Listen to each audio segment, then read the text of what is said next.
Ladies and gentlemen, we are days removed from the Cowboys preseason opener against the Jacksonville Jaguars. And tonight we are talking underdogs, the top three undrafted rookies who are the most likely to end up making the cut ahead of the season. Let's get it started. Do me a favor and hit the like button, share the stream, and without any further ado, let's get this started. Here we go.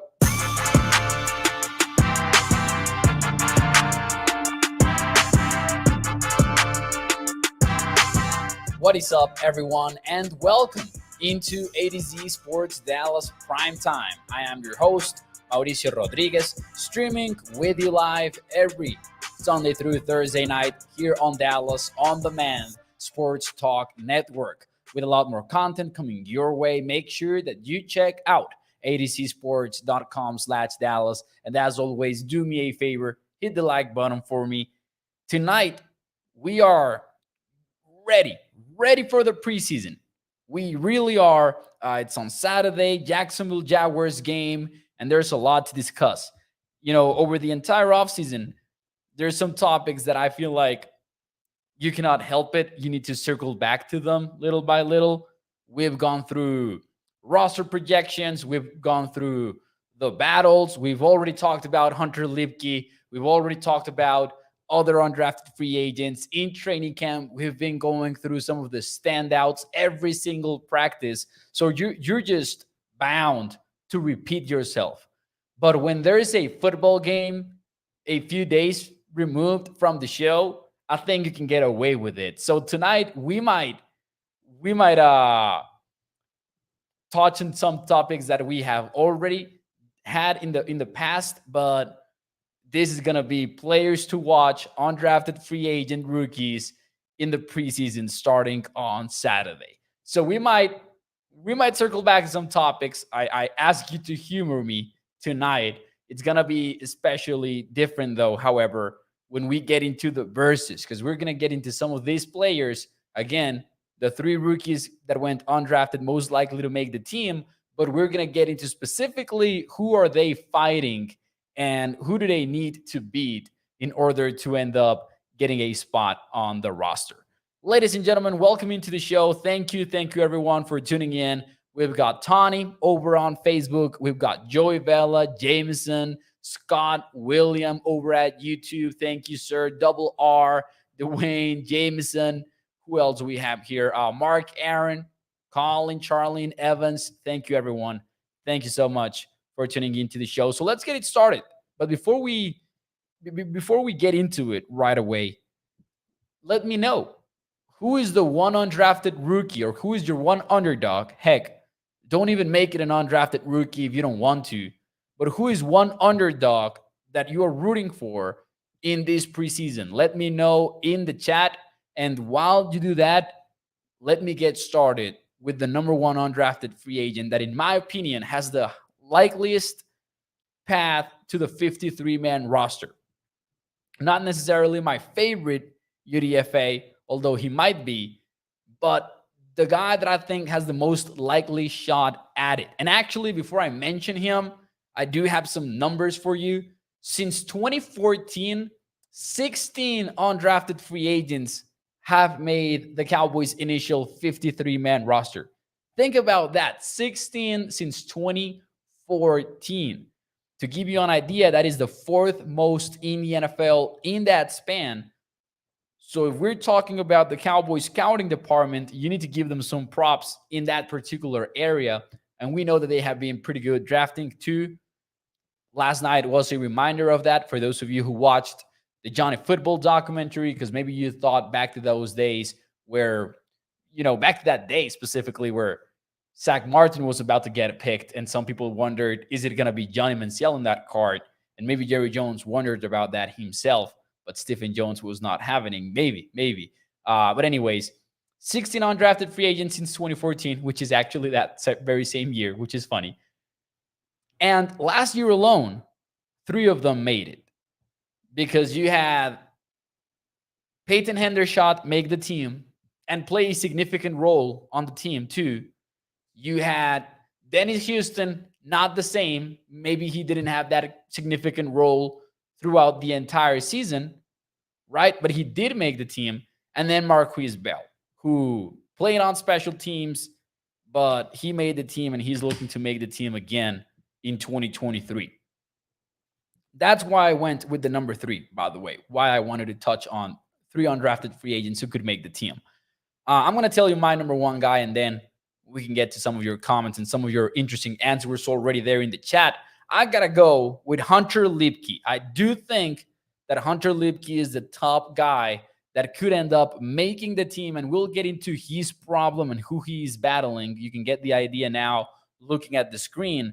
But the reason why I believe that Hunter Libke can end up making it, and why, to me, he has the best odds to end up making it, is the fact that he would fit very well with what the Cowboys want to do offensively. Probably, if Mike McCarthy wants that fullback that he's always had on his previous offenses. The Cowboys maybe have not had that type of a player in recent years, but we know that McCarthy likes them. And we know that the way that he ran his offense back in his Green Bay days, he could use somebody like Hunter Libke. So the fit is there. We also know how the Cowboys feel about him because they did give him $200,000 when they signed him, plus a very hefty signing bonus. And Hunter Libke was in the top 10 of the highest paid undrafted free agents this year alone in the entire NFL. So top 10 player, they gave him the bag. That tells you something about how they feel. Earl Bostic was also in a similar situation, the offensive lineman, but probably he's going to take a little bit more time just based on what we've heard.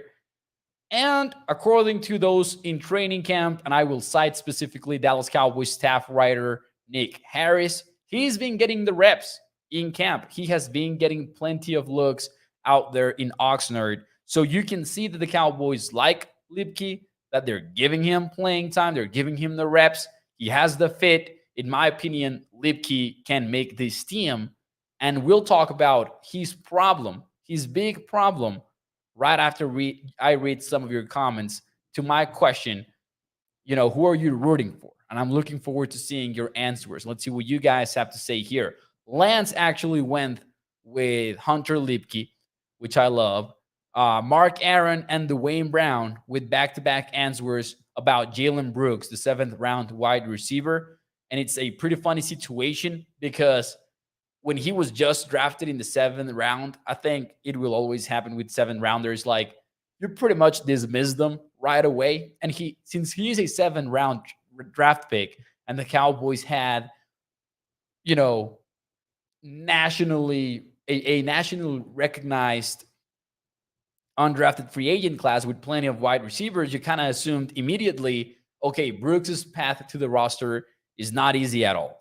There was even one comment from the scouting director of the Cowboys that said, oh, we drafted Brooks because we thought it was going to be harder to get him, but all of these UDFAs are right there with them. So it's difficult to draw that line and really figure out how better the draft pick is than the undrafted. But in this case, Brooks, you guys are right. He's been making a lot of noise in Oxnard recently, and you could see him earning that roster spot. So that's a good player to be rooting for. And Colin says, if I'm sticking with UDFAs, give me Jalen Moreno Cropper. Draft picks, though, give me Eric Scott Jr. That's a good answer as well, because it's a deep group right there. Let's see who else here. Shout out to Jameson, who has joined the show since earlier. I hope that you are okay, sir. I read a comment from the corner of my eye. I don't know if I read it correctly, but I hope that you are okay, sir. Any news on Martin yet, Mo? No, Katharina. No news on the Zach Martin front. I don't think we'll have news pretty much until the start of the regular season. That's just me speculating a little bit here. Hopefully, he doesn't miss a step. He has all of my trust. I'm not going to bet against Zach Martin whenever he does come back. So those are some of your answers. Let me tell you, though, pretty quickly here, what is Hunter Libke's problem as he tries to fight for a spot on the 53-man roster? It's got to be Sean McKeon. It really has to be. Because yes, he's a running back slash fullback in the case of Hunter Libke. Why would he be fighting a tight end? We have covered this by now here on Primetime, but this is the type of role that Sean McKeon could also be looking at. Forget about the fullback label or the tight end label. These two players are looking at an H-back type role, which is this kind of hybrid between a tight end and a fullback who will be blocking, who will be catching footballs. And we know that Sean McKeon, with his profile of a tight end, might be a little bit better on the pass catching department than Libke, but Libke could probably be the better blocker. However, the Cowboys know McKeon a little bit better. He's been on the offense. He's been on the team for a while now. And he's also getting those reps in camp. And man, is he making some good blocks out there. And actually, I have a clip for you right now. This is a Deuce Vaughn attempt. The clip is from John Machota from The Athletic. I'm 99% sure. I'm going to try to make sure while I play the clip, because I really don't want to mess it up, because I want to credit the people who are taking these videos correctly. But this is a Deuce Vaughn attempt. Volume alert, because it's a clip from practice, so it might be a little bit loud. And I like to give you guys a trigger warning. But Deuce Vaughn on the carry. Watch out for the fullback, or the guy lined up as a fullback. That is Sean McKeon. Watch him make that key block that springs Deuce Vaughn free. Here we go. 1, 2, and 3.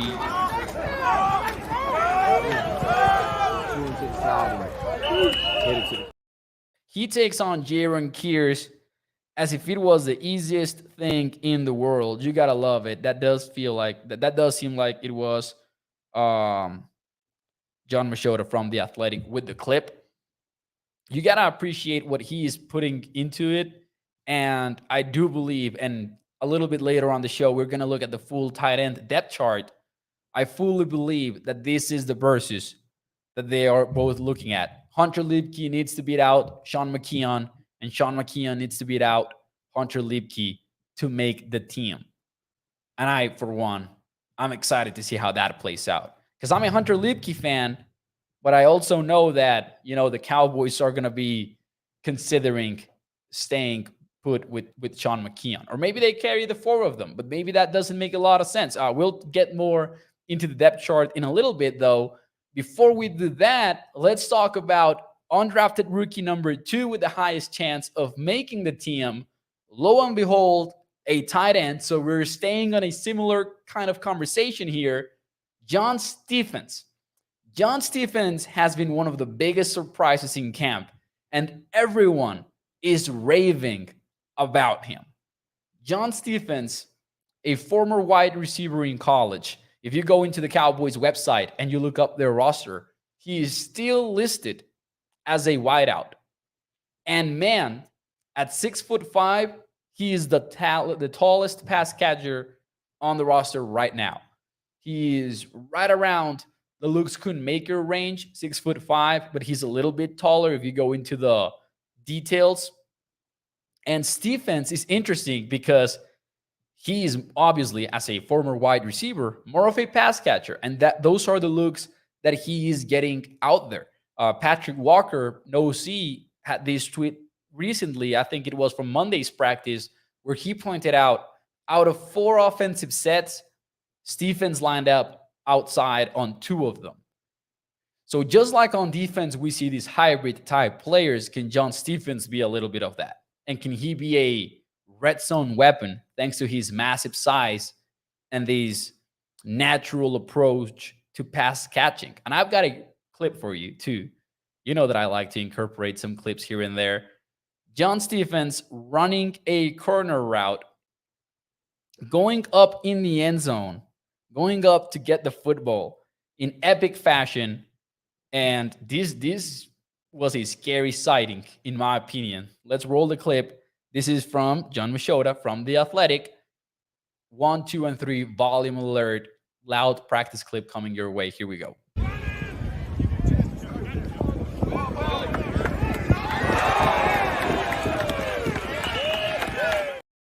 Ooh-wee. That was not a corner route. My bad. I had confused it with another clip. That was more like a wheel route from what I saw right there in the clip. But look at him going up. There's also another clip where he is beating out Kelvin Joseph with speed, on what seems like a crossing route. John Stephens is out there killing it. And the one question I think is, do the Cowboys find a way to fit him into the 53-man roster? Good players oftentimes find a way, but it's also a numbers game. It's also a numbers game where you have this big restraint, and that is the big old number 53.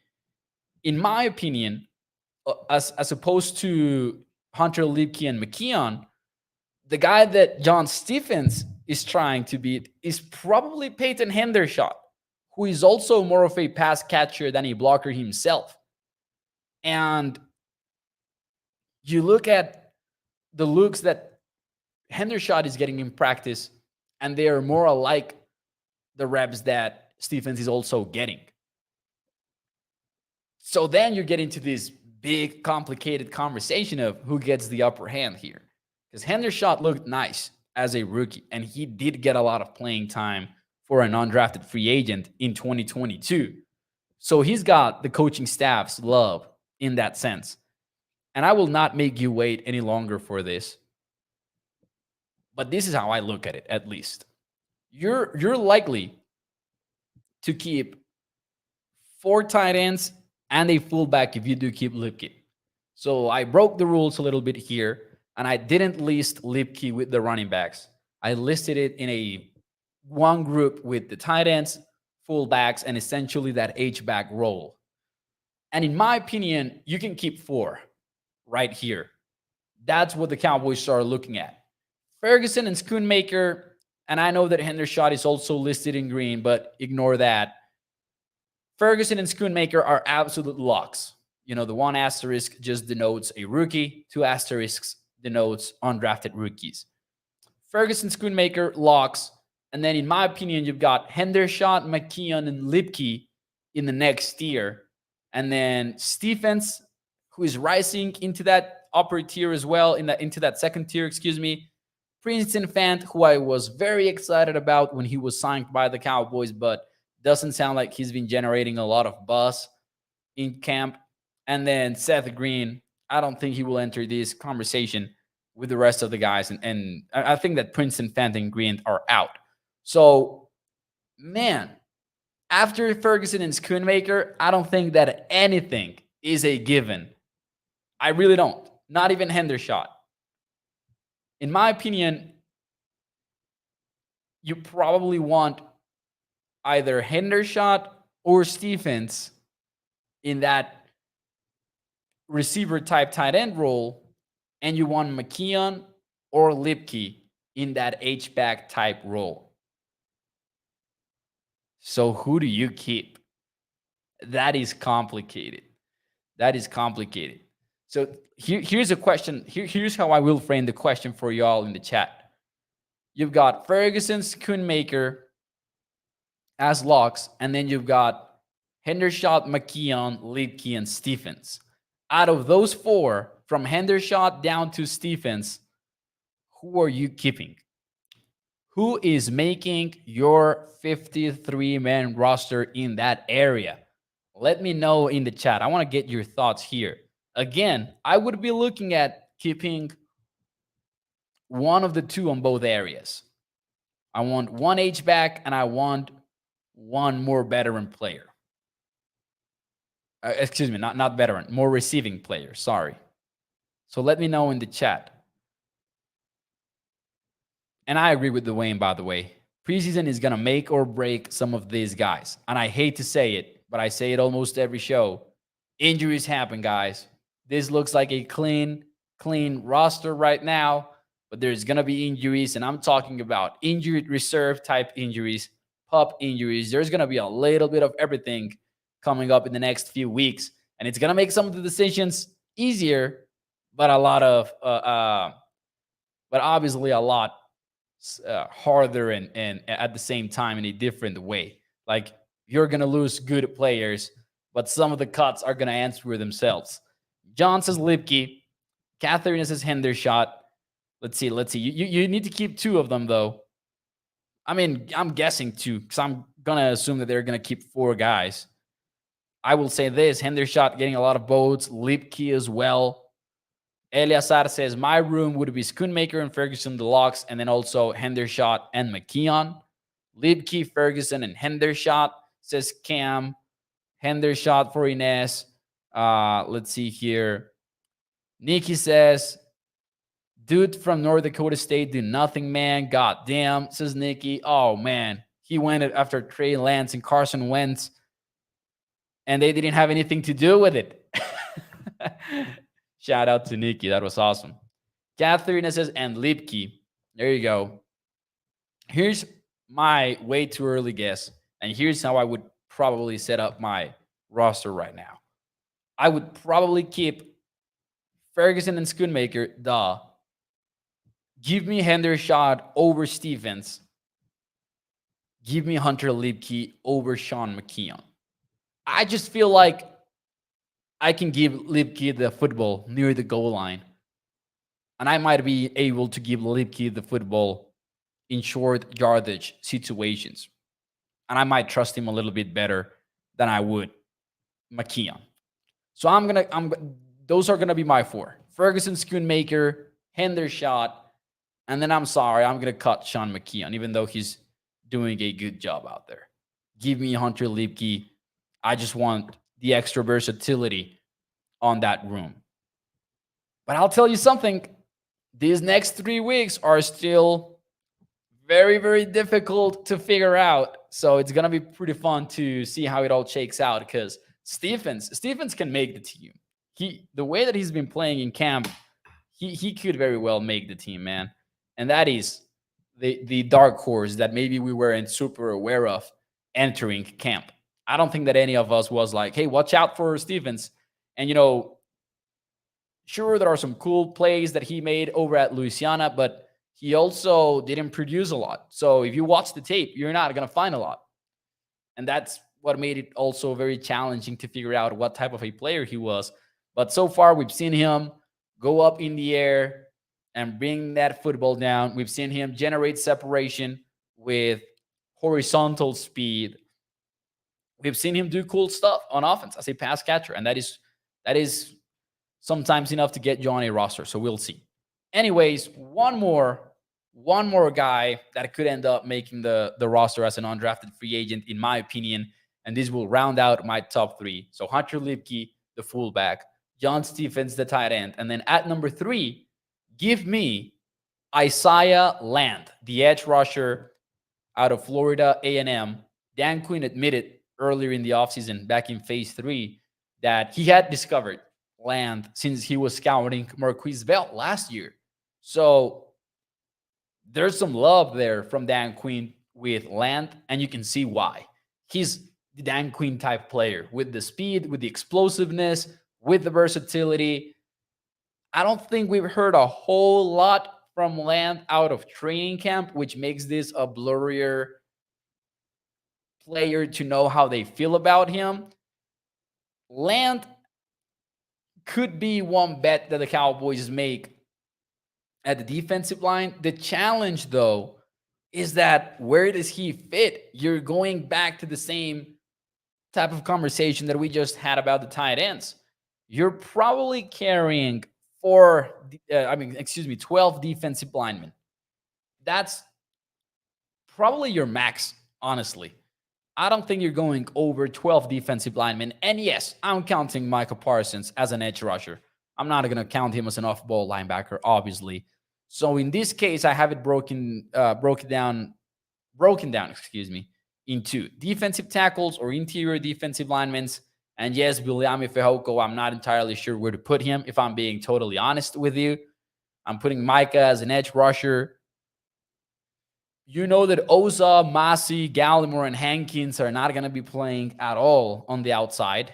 And Quinton Bohanna the same if he makes it. But you're probably carrying, 6 and 6 maybe? Viliami Fehoko is making the roster because he was a 4th-round pick, and the Cowboys are not going to have him not make it. I don't think so. Just the way that they have done things in the past. And Lawrence, Williams, Armstrong, and Fowler are not going anywhere. They're not. They're just not. And Sam Williams obviously isn't either. So you've got yourself 5 edge rushers who are locked into your team. Do you carry a sixth one when maybe Fehoko is also more of a defensive end? Man, it's tough. Or does Gallimore become the roster cut? Right? Like if Golston and Oza being the starter, obviously, are your starting 3 techniques. Not starting, your top 2, 3 techniques. And Masi and Hankins are your nose tackles, and then maybe you think that Fehoko can play inside as well. Do you feel comfortable moving on from Gallimore and keeping Isaiah Land? It's gonna be tough for him, but I'm going with Land as my number 3 on this list because he does sound like a very good player, and he looks like a very good player, and it sounds like the Cowboys really, really like him. Fowler is problematic now, says Cam, and I'm guessing, Cam, correct me if I'm wrong, that you're talking about the flags. And yes, he is, but he's also pretty good. He's a great guy to come in as a rotational piece and really make some damage with those fresh legs. So I think that he's making it. Yeah. Dominic says, you think that Isaac Alarcon is going to make the team? I don't think that he's making the 53-man roster. I think that he could make the practice squad, depending on how real the comments from Dan Quinn really are, because he did praise him a lot recently, and he talked about how he's very unique as an athlete, how he brings an explosiveness to the table as an athlete that they want to tap into. But he did say that it's going to take some time for his instincts. So I don't see Alarcon making the 53 at all. I would say practice squad is what Isaac is aiming at. And honestly, and I hate that some people kind of don't realize it, but if he does make the practice squad, it's a huge W for Isaac. You're talking about switching from offense to defense in the NFL and showing your coaches enough for them to want to keep you on board and develop you. That is a massive win if it happens. So I'm not dismissing the practice squad at all here for Isaac, but man, it would be awesome if he makes the practice squad, because it also would be very different from prior years where he couldn't be elevated to the game day roster because he was an international player. He is no longer an international player. So he does take up one of the 90 roster spots that the Cowboys have right now in the offseason, and he would take one of the 16 practice squad spots when the season starts. Because as you guys know, last year, you had 16 players in the practice squad plus Alarcon, right? So, yeah, I think he's a guy that could stick around if the Cowboys really believe that there's something there that they could tap into with one more year. And he's obviously facing an uphill battle. Like, the storyline says it all, right? They didn't want to try him out at offensive line anymore. And Dan Quinn said, hey, give me that guy. I'm going to work with him a little bit here.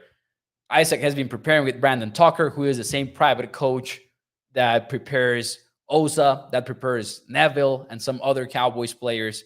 I think Sam Williams as well, but I'm not entirely sure. We had a show where I played some clips from Brandon Tucker talking to me about Isaac, and it was a pretty good show, in my opinion. And I had the full interview over at ADC Sports in case you want to check it out. It's called Coach Explains Why Cowboys Isaac Alarcon Can Beat Daunting Odds. If you are interested in that, make sure you check it out on adcsports.com/Dallas. Anyways, ladies and gentlemen, that rounds out my top 3. Give me Hunter Libke, John Stephens, and Isaiah Land as the 3 most likely undrafted free agents to make the team. My honorable mention, and I want to say this, has to be Earl Bostic, because similarly to Hunter Libke, Earl Bostic got paid. He also was one of the highest UDFAs throughout the entire league, and that tells you a lot about how they feel about him. But the Cowboys have Weletsko. They have Matt Farniok, who hasn't been having a great camp, but still he's been on the roster before. So I wonder if Bostic can be a surprise player that no one is talking about, but just based on the money, it could make sense. Also, TJ Bass could be in that conversation. I see him pop up in the comments. But if I had to vote for just one of them, I would say follow the money. Earl Bostic could be it. We'll see. Asim Richards was drafted in the 5th round, so he's also taking up a spot. I ultimately think that they don't make it, but Bostic doesn't make it, but he is a dark horse to watch, especially if he has a good preseason out there. He played for Kansas, heck of an athlete. Just one of those developmental projects that could take some time. That will be it for me tonight here on the show, ladies and gentlemen. Tomorrow night, we are doing players to watch in the preseason opener against the Jacksonville Jaguars. The Jaguars, by the way, are supposedly playing starters on Saturday, at least for a series or two. The Cowboys, based on what they've done on the Mike McCarthy era, are not going to be doing that, so don't get too excited. But there are a lot of players that we're going to be keeping our eyes on. So we're going to talk about that tomorrow before we close out the week. Hit the like button for me, share the show. For more Cowboys content, make sure you subscribe to the channel and also go to the website, adcsports.com/Dallas. I have an article there breaking down the depth chart that the Cowboys released, unofficial, of course, but I've got a breakdown in there. I've got one on Deuce Vaughn, how he forces the Cowboys coaches to smile, and much more. Thank you so much. Nos vemos el jueves. Bye-bye.